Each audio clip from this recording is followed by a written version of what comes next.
Economic activity is another one important concept in economics. Economic activities means it can be classified into the four types, which include production, distribution, exchange and consumption. आर्थिक क्रिया कोणकोणत्या आहेत तर एक आहे उत्पादन प्रक्रिया, दुसरा आहे वितरण प्रक्रिया, तिसरा आहे विनिमय प्रक्रिया आणि चौथा आहे उपभोग. म्हणजे वस्तूंचं उत्पादन करणं, त्या वस्तूंचं वितरण करणं, त्या वस्तूंचा विनिमय म्हणजे पैशाच्या साह्यानं त्या वस्तूंची खरेदी विक्री आणि कन्झप्शन म्हणजे त्या वस्तूंचा उपभोग घेणं. या चार क्रियांना आर्थिक क्रिया असं म्हटलं जातं की प्रोडक्शन, डिस्ट्रीब्युशन, एक्सचेंज अँड कन्झप्शन ह्या चार इकॉनॉमिक ॲक्टिव्हिटीज आहेत. आणि ह्या इकॉनॉमिक ॲक्टिव्हिटीज म्हणजे प्रोडक्शन एखाद्या वस्तूच्या उत्पादनापासून ते त्या वस्तूंच्या उपभोगापर्यंत ह्या चार ॲक्टिव्हिटीज समाविष्ट झालेल्या आहेत. म्हणजे कच्च्या मालाचं पक्क्या मालात रूपांतर करणं किंवा क्रिएशन ऑफ युटिलिटी आहे प्रोडक्शनमध्ये, आणि ते वस्तूचं उत्पादन झाल्यानंतर त्या वस्तूचं वितरण करणं, त्याचबरोबर त्याचं पैशातील मूल्य ठरवणं आणि उपभोगासाठी प्रत्यक्ष उपलब्ध होणं, या सर्व क्रियांना आर्थिक क्रिया असं म्हणतात. तर आपण इथे पहिली आर्थिक क्रिया बघणार आहोत आहे ती आहे प्रोडक्शन. इथे आपल्याला एक चित्र दिलेलं आहे. Look at this picture. This picture is shown the process of production. Yeah, economic activities, sorry. This picture is shown economic activity. See the first row here is the production, then the distribution by truck, then the exchange means goods with the money. We can you can buy goods with the money. Then final activity is a consumption, means first activity is production, second activity is distribution, third activity is exchange and fourth activity is consumption. Last activity is a consumption. So what is the mean is a production process and what actual means a production. In production is a creation of utility. Production means a creation of utility. For example, wood converted into the furniture, means wood converted into the furnitures. So that लाकडापासून furniture तयार करणं, it means that a creation of utility. वस्तूमध्ये उपयोगितेची निर्मिती, उपयोगिता निर्माण करणं. म्हणजे आपण असं म्हणूया की अर्थव्यवस्थेमध्ये to produce any commodity we require factors like land, labor, capital, entrepreneur, etc. In economics these all terms as a factors of a production. तर ह्या आर्थिक क्रिया ज्या आहेत, पहिली क्रिया जी आहे ती उत्पादन प्रक्रिया आहे. आणि हे उत्पादन प्रक्रिया म्हणजे you can also define the production as a creation of utility, even the a process which is input are transfer in to the output. म्हणजे आदानांचं प्रदानामध्ये रूपांतर करणं, किंवा an input is only goods and services transfer in output. And this production process is a not an act, and the relationship between the input and the production process resulting as output is described as production function. आणि हे factor of production फंक्शनमध्ये production ही एक creation of utility आहे. आणि there are 4 factor of production such as a land, labour, capital and entrepreneur. But now question is what is the factor of productions? What are the factor of production? Now question is what? First factor of production is land. Land, in ordinary word, land means refers to a surface of earth, but in economics land has a wider concept. Not only the surface of earth, it includes on the surface of earth, below the surface of earth and above the surface of earth. Land is a free gift of nature.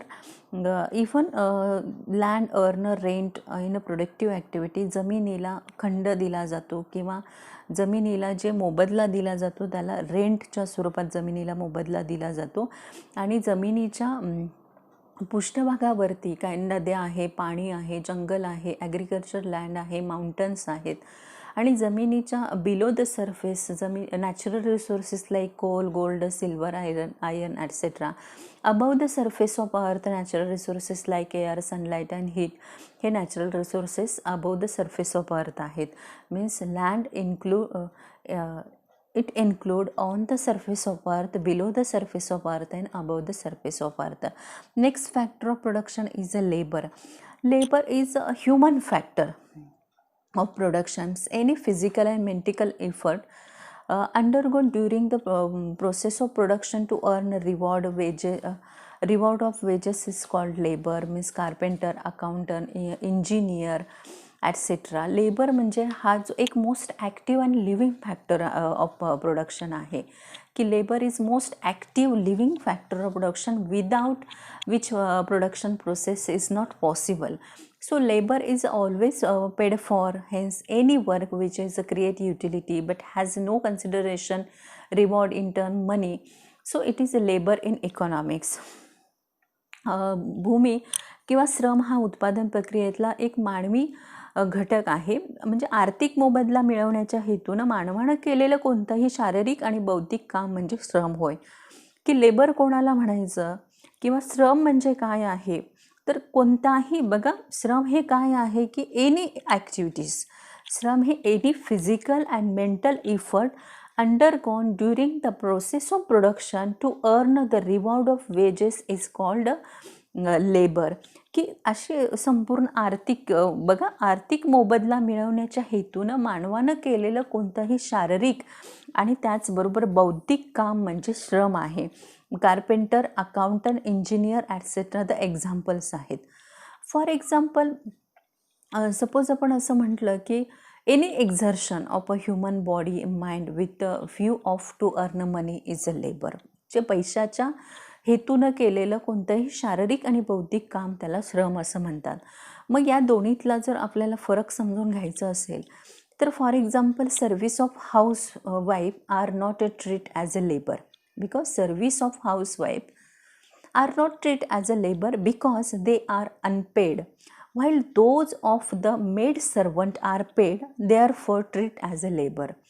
Similarly, when a student play football, it involves operation but it is not a labor, for the has no economic motivation, but a football coach at the same time who teach him the game does it for a livelihood.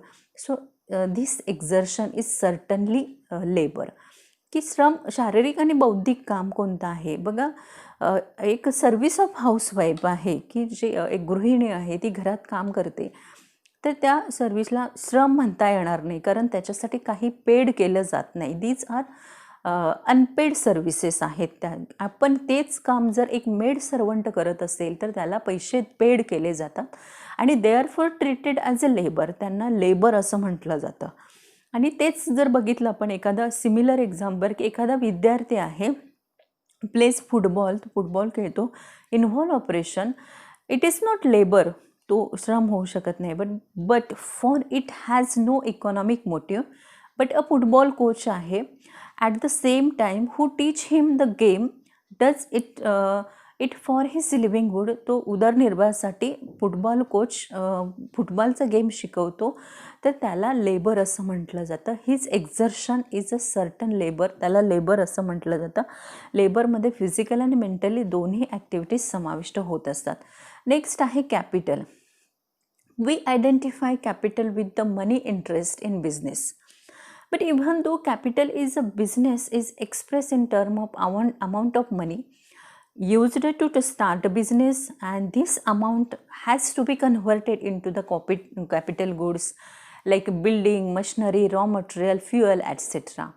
And to get a production start, the capital refers a stock of capital asset such as factories, machinery, tool, equipment, raw material, semi-finished goods, transport vehicle, railway, dam, etc. These things are produced by man.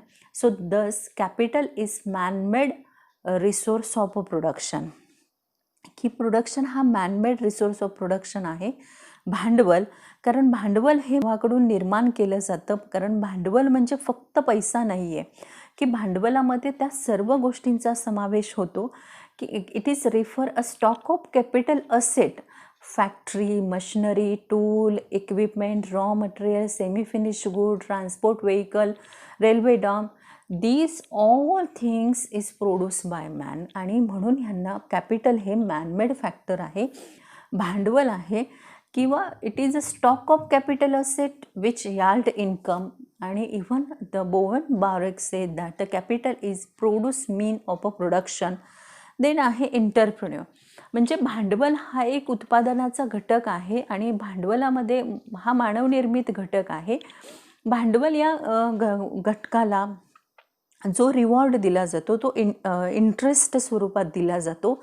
आणि भांडवल म्हणजे फक्त पैसा नाही आहे की जो business सुरू करण्यासाठी आवश्यक आहे, तर भांडवल म्हणजे फॅक्टरीज आहे, मशीन्स आहे, टूल्स आहे, equipment, raw material, semi finish product, हे सर्व भांडवलमध्ये येतात.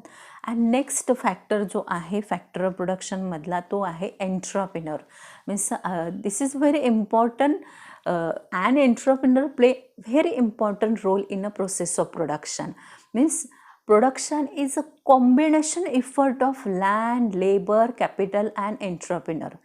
It is not possible to carry out a production process without the service of an efficient entrepreneurs. म्हणजे उत्पादनाचा एंट्रप्रेन्योरला ऑर्गनायझेशन सुद्धा असं म्हणतात.